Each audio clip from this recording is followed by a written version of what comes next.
Hey, and welcome! Everything I tell is real. It's my life.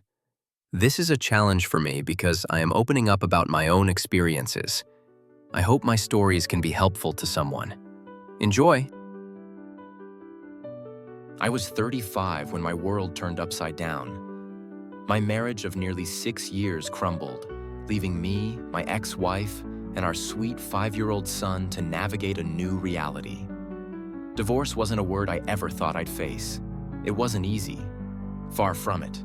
There was no scandal, no cheating, no dramatic betrayal. It was just us. Two stubborn souls with clashing personalities, each wanting to steer the ship. Our home became a battlefield of opinions, filled with arguments that left us both exhausted. The decision to part ways wasn't mine alone. My wife was the one who first said the word divorce. I didn't fight it. Deep down, I knew she was right. We couldn't keep living like this, caught in a cycle of conflict. But agreeing didn't make it hurt less. With a child in the picture, every choice felt heavier. I kept asking myself, can we really not save this? For him? For us? The night before the divorce papers were signed, I took her hand, my heart pounding with a mix of hope and desperation.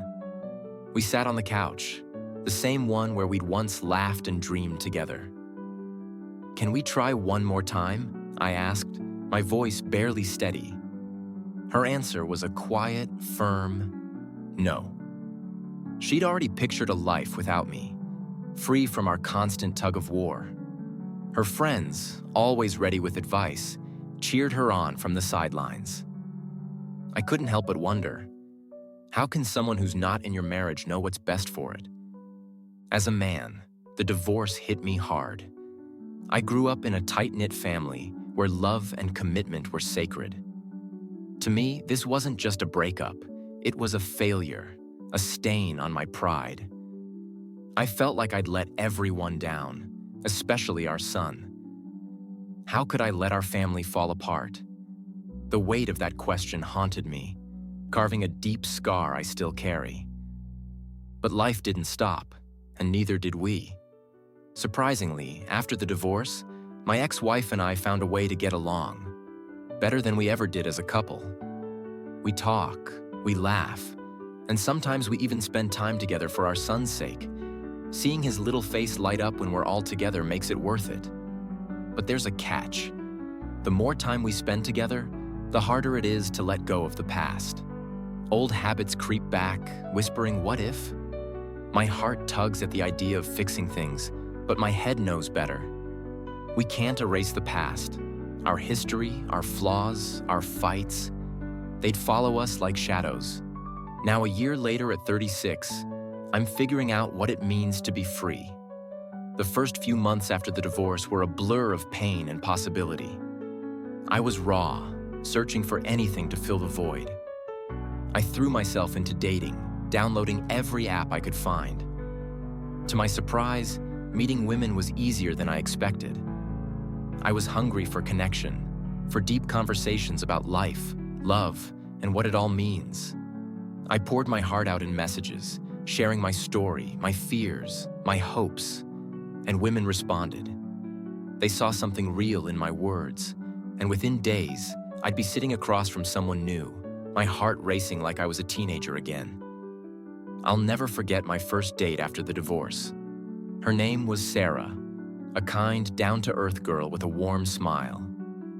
I wasn't looking for forever, just someone to laugh with, to feel alive with. That night, I was a nervous wreck. I puffed through my vape like a chimney, trying to calm my nerves. I had a glass of whiskey to take the edge off, watching YouTube videos to distract myself. When I realized I'd had too much to drive, I texted her, half expecting her to cancel. Instead, she said, "No problem, I'll come to you." My mind spun with possibilities. I bolted to the store, grabbing a bottle of champagne and some snacks, my heart pounding with a mix of excitement and panic. What am I doing? When Sarah arrived, I handed her the champagne as a playful welcome gift. She laughed, and that broke the ice. We drove around, talking about everything and nothing. The whiskey made me bolder than usual. I'm an introvert by nature, but that night, I was all smiles and stories. At one point, she said, "I could use a drink too." I suggested we head back to my place, and she agreed with a mischievous grin.